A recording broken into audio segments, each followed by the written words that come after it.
Am I the a-hole for disowning my family and saying my father is dead to me? This might get long, but I need to get it out of my system because I feel like the only way for anyone to understand my reaction is to hear the whole thing. I'm 22F and I have 3 siblings from my father's side, 2 brothers and 1 sister, who's 35 now. Despite the big age difference, my sister and I always had a really good relationship when I was younger. She was the sibling I felt closest to, the one who'd take me out when I was little, braid my hair, bring me small gifts, and tell me about her life. We'd spend hours talking about random things, laughing, and I thought that bond was unshakable. Even after she moved away when I was in my teens, we still kept in touch over the phone, and even though it wasn't as often, I still felt like she was in my corner. I truly believed she would always be there for me if I needed her. My relationship with my father, though, was complicated from the very start. I was what people call a late child. My parents had me much later in life, and from everything I've been told, they had this perfect vision in their heads of what I would be, a healthy little girl they could show off to family and friends, almost like a trophy. But I wasn't born the way they imagined. I was born with disabilities. My legs don't work properly, I have spinal damage, I can't carry heavy things, and I can't walk long distances without pain. Instead of seeing me as a person with my own worth, my father seemed to view me as a disappointment right from the start. It was like I had failed some unspoken expectation before I could even talk. As I grew older, my personality took shape.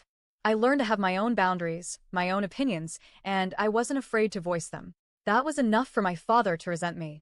He has this belief that he's always right, no matter what, and if you disagree with him, you're automatically wrong, disrespectful, and against him. My mother, in all of this, was mostly passive. Sometimes she would be on his side, telling me I should just keep quiet, that I brought things on myself. Only rarely would she step in to stop things when they got really bad. When I was 15, things escalated. Arguments turned physical. He started using his strength against me in different ways, and it terrified me. My mother would usually just watch or yell at me for starting it by talking back. On the rare occasions she tried to stop him, it was only because things had gotten truly out of control. I learned pretty quickly that in this house, my father's word was law, and there was no point trying to win. When I was 16, I overheard my parents talking one night, and my father said that the second I turned 18, I was going to leave school and start working full-time. No choice, no discussion. At the time, I just nodded along and kept quiet because I didn't think there was any point arguing. But when I was 17, I changed schools and something in me reignited.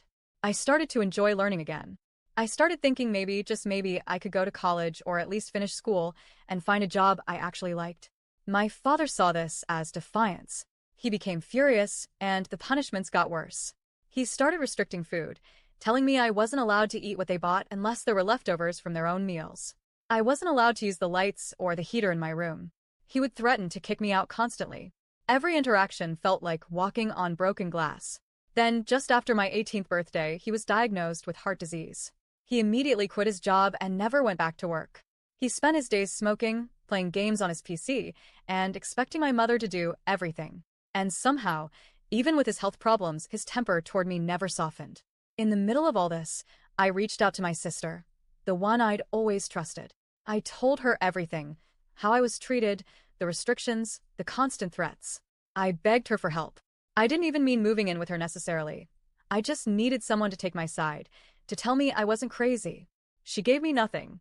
She said my father was sick and tired, and that I must be misunderstanding things.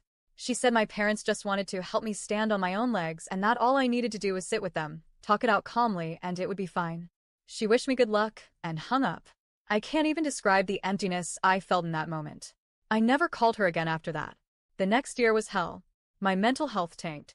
I ended up dropping out of school and working whatever low-paying jobs I could find, even ones that made my physical condition worse. I barely had enough to keep food in my stomach. I felt trapped. But last year, something finally changed. I got a better job. For the first time, I was able to start saving up and I began planning my move out. I felt like I could finally see the light at the end of the tunnel. Then a few months ago, my mother and I were talking to a family friend I hadn't seen in years. She asked how I was and I gave the polite, "I'm doing okay" answer and tried to walk away. But she kept asking questions about my work, my life, and then, eventually about my father. She said she knew we had conflicts but didn't know the details. Without thinking, I said, "I don't have a father anymore." She looked shocked and immediately asked if he had passed away. I didn't correct her. I just repeated, I don't have a father, and started to walk away. Then she asked about my siblings and I told her, I don't have any of those either. Later that day, my phone started blowing up. It was my mother, furious. She said the woman thought my father was dead and had been offering her condolences, and that I had humiliated her by saying something like that. She told me I needed to apologize immediately because the woman was really disappointed in me. She called me names, told me I was cruel, and that I had no right to say those things. I told her I wasn't apologizing, and she hung up on me. It's been a while since it happened, but I still think about it. In my mind, my father is dead to me. So are my siblings. There's no relationship, no trust, no love left. But part of me wonders if I should have just kept my mouth shut to avoid this drama. I didn't mean to make anyone think my father had literally died, but I guess I also didn't feel the need to clarify, because to me, in every way that matters, he's gone. I just can't figure out if that makes me an a-hole or not.